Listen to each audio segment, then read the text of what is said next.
En este capítulo quería hablaros de tolerancia como pequeño ejemplo de cualidades del corazón. Tolerancia, flexibilidad, fuerza de voluntad, etcétera, que la complementaremos con la siguiente. ¿Y por qué tolerancia? Realmente son espacios en los que necesitamos buscar nuestros recursos internos, pero también la comunidad. Si no salimos todos juntos, no salimos. Y la base de las relaciones humanas es la empatía, la escucha, la tolerancia, porque si no va a ser imposible que salgamos de esto de manera positiva. Os animo mucho que para tener una perspectiva de lo que esté pasando, podamos relativizar la situación. ¿Cómo? Leyendo y investigando sobre acontecimientos históricos que han pasado a lo largo de la humanidad y veréis que crisis de esta magnitud han pasado y seguirán pasando. Pero cómo salgamos de esta dependerá del grado de conciencia y hacia dónde dirijamos nuestros recursos.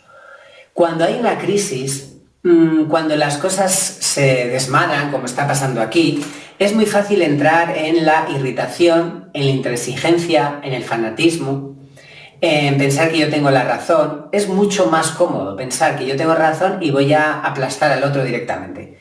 En todos los grupos de psicología es mucho más fácil pensar eso, que la tolerancia lleva trabajo, hay que escuchar al otro, hay que trabajar en común, hay que aceptar las críticas, hay que aportar, hay que tener paciencia, hay que saber perder para ganar, hay que intentar ir en la misma dirección y eso lleva energía. Eso lleva una serie de recursos que a veces no queremos o no estamos dispuestos a hacer porque antes ya no queríamos y ahora, por supuesto, mucho menos.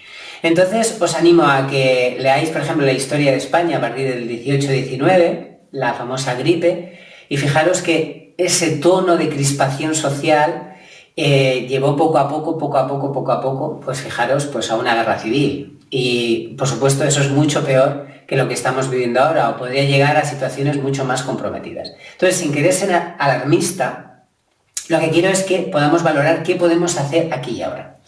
Os dejo una charla que tiene que ver sobre la vulnerabilidad. Dice, cuando nos sentimos vulnerables, ¿qué soluciones damos? Una, la más sencilla, es distraernos. Ver mucha televisión, tomar sustancias, beber, fumar, etcétera, distraernos excesivamente Pero eso, el peso de eso tiene que nos distraemos, nos relajamos, pero también nos anestesiamos de nuestros recursos interiores positivos, porque cuando uno se droga para todo y va perdiendo esa humanidad y esa confianza y esa capacidad de aceptarse, porque la tolerancia empieza por uno mismo. Y a partir de ahí empieza la intransigencia, y con la intransigencia problemas de relación social, comunicación, etc. Quiero matizar que la tolerancia no es aceptarlo todo, ¿de acuerdo? Hay una máxima en la tolerancia que es con la intolerancia, con la agresión, por ejemplo, con la violencia de género, no tenemos que ser tolerantes, ¿no? Entonces hay que tener también criterio para esto, ¿de acuerdo? Entonces no significa que valga todo, pero la tolerancia es saber matizar los valores que podamos o no aceptar como sociedad.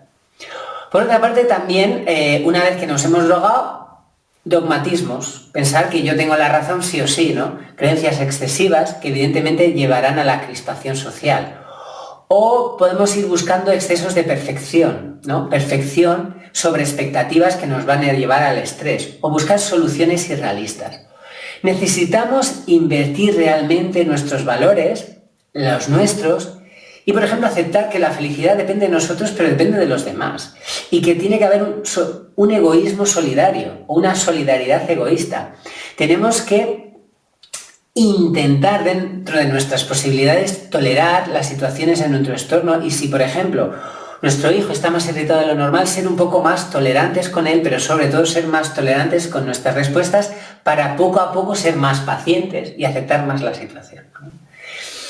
Es muy importante trabajar en caminos de tolerancia. Parece que se va a decir mucho, pero tenemos que invertir en esas soluciones, porque si no, repito, si no trabajamos en espacios de tolerancia, entraremos en espacios de crispación y te sentirás cada vez más estresado, más ansioso, más irritado, que nos aleja de precisamente lo que queremos, cierta estabilidad emocional. Así que te animo a que poco a poco puedas invertir en estos espacios.